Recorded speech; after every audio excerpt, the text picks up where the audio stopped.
everyone. Welcome back to another episode of Be the Flame, where fire and magic meet. I am your humbled host, Amy Barilla.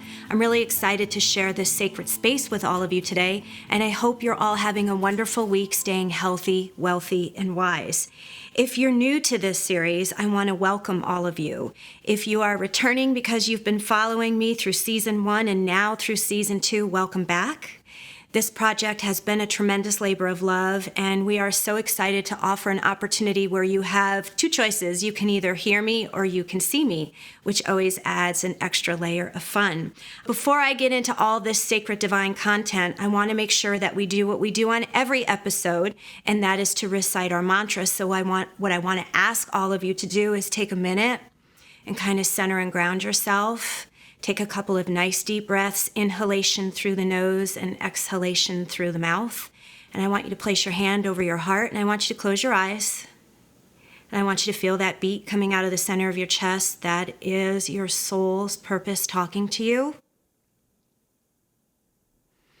And I want you to open your eyes and recite the following mantra, which is always, I rise. Because in the words of Glennon Doyle, we can do hard things, right? We do hard things every day. This shit out there gets heavy, sticky, murky, muddy, thick, and thorny. But in the midst of all that, we rise, and we can do hard things every damn day, and we can still sizzle, and we can still shine, and we can still be so damn sexy and be a badass. So I want to make sure you're all reminded of that today.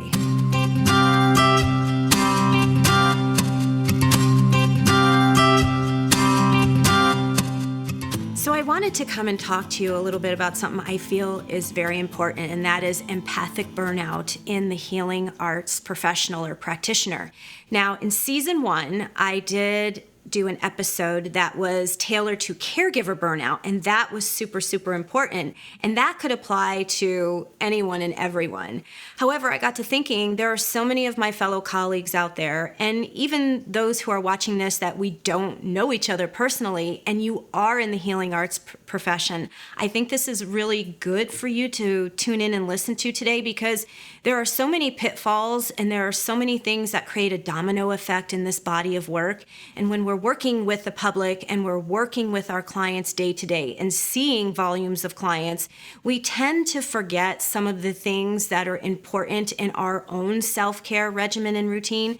So it's a good reminder for us, and it's a good way to reconnect to those things that we already know. They're filed away in the back of our mind, but sometimes we just don't pull those forward because we get really busy.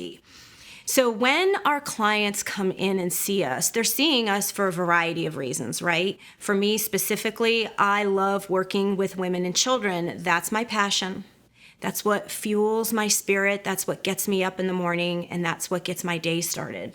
For others, I have colleagues who are body workers, massage therapists, and healing arts practitioners, and their main focus or their niche is working with women. I have other colleagues who are in sober living for many years now, so their calling was to work with those who are dealing with addiction or who are also living a sober lifestyle now. I also have colleagues who were dancers and performers, and they love working with fellow dancers and performers too. So it's whatever calls or speaks to you. When clients are coming through the door and seeking out you and your specific skill set, working one-on-one with those clients creates a vortex and a vacuum of energy. So when we're in that space and we're already sensitives and we're already intuitives and empaths, we are designed, we came into this life experience hardwired to be caretakers, nurturers, loving, supportive people. But over time, if all we're doing is continuing to pour into our clients and we're not pouring back into ourselves, that domino effect is going to start to show. And we're going to talk a little bit about that more in a couple minutes. But what's important to know is that even though you are the sensitive and even though you are the empath and the intuitive, it's extremely important. It's integral to your own vitality and well-being, body, mind, and spirit, that you are actively practicing ongoing shielding, grounding, and protecting. So it's a good question to sit and ask yourself, am I doing this on an active daily basis when I'm working with my clients? And clients aside, we should still be doing that even when we're out and about in the world. I always use the Walmart example, right? Everybody goes into Walmart at some point in their life. Have you ever felt good leaving the house, but the minute you go into the public and you have to people and you're in a big box store or in any store for that matter, you start to notice that your energy levels drop and you tend to either get a headache, you just don't feel that good, and you have a little bit of anxiety, okay? That's probably a good indicator that you didn't ground, shield, or protect before you went in. One of the things that I always like to use is the white bubble of light, and where you actually visualize yourself stepping into that pearlescent bubble. And sometimes that bubble can change. I have colleagues who like to change the color of that. Sometimes it's pink, sometimes it's gold, sometimes it's white, or it's green. I typically, for me, like to just stay with the pearlescent clear color. And stepping into that bubble is going to surround me 360 in white light, and that keeps me shielded, grounded, and protected. How does that feel?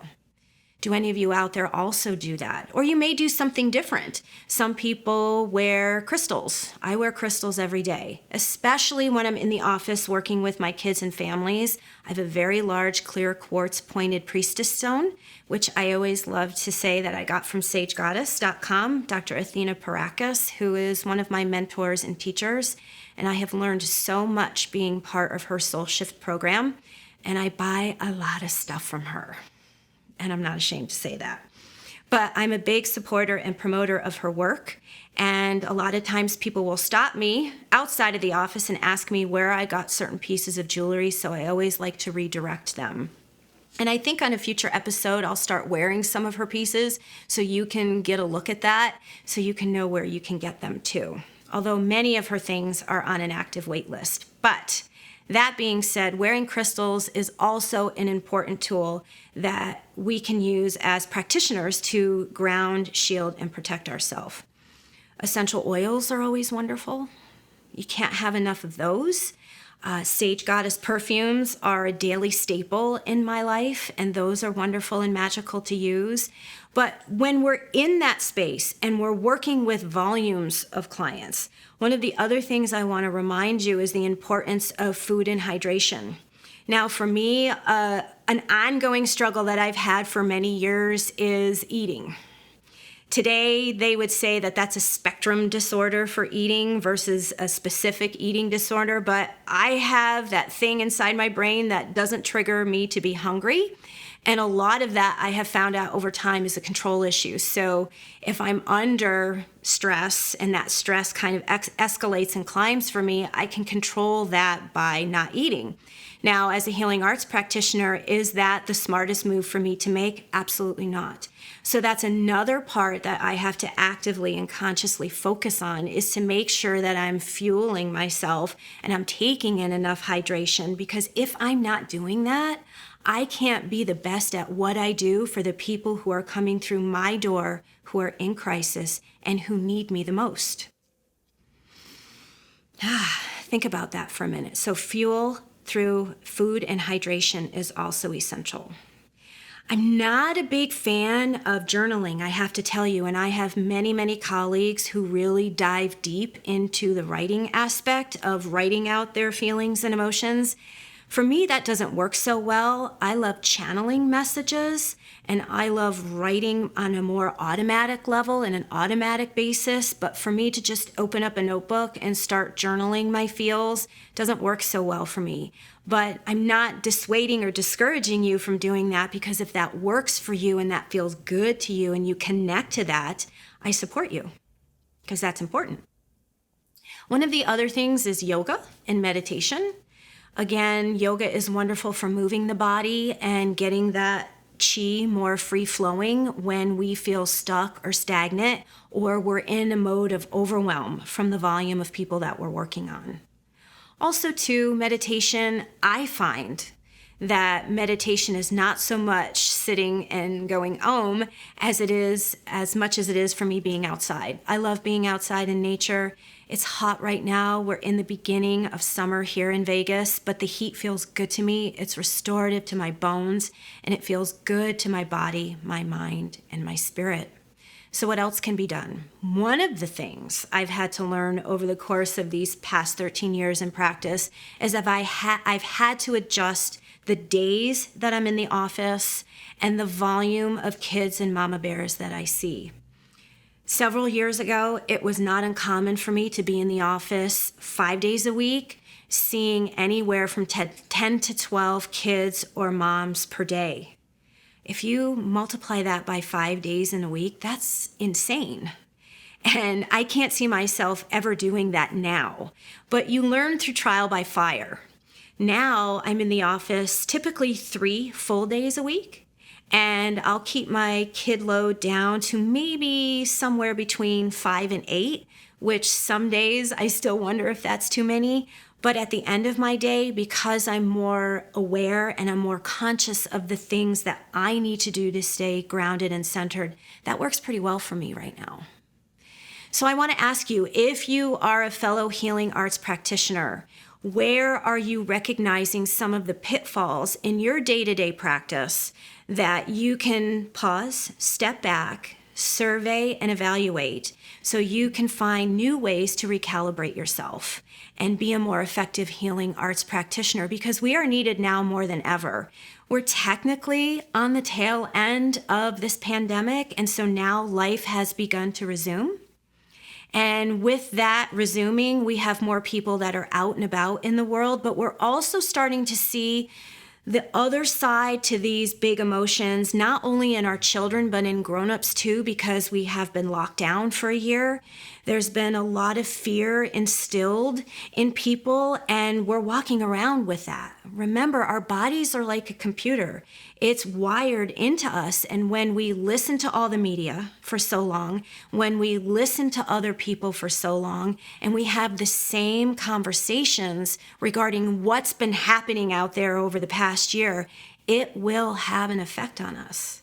I know it's had an effect on me as a care provider, and I know that I've had to work a little bit harder at some points than others to really make sure that I'm not taking on too much. Because as empaths and as sensitives and as intuitives, the more we take on and the more we stuff, swallow, and suppress, and the more we want to pour into those who are in crisis and coming in for care because they need us, we will go into overwhelm, and that overwhelm will ultimately create all those pitfalls and that domino effect. So I hope that some of those things were good tidbits and good takeaways for you today, because at the end of the day, there are too many people out there that need us, and we need to be on our game and on our mark. And we're going to do that if we start taking active steps into caring for ourselves better and better by the day. Amen.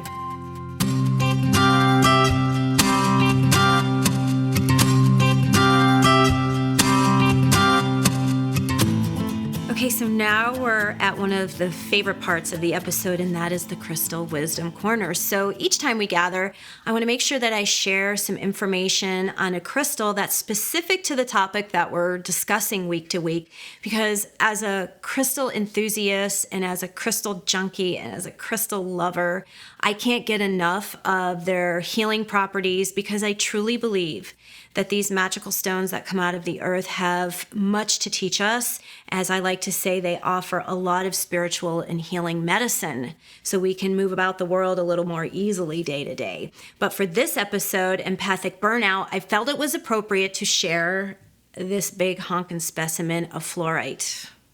So this is a beautiful, and I'm not lifting it up because it's heavy.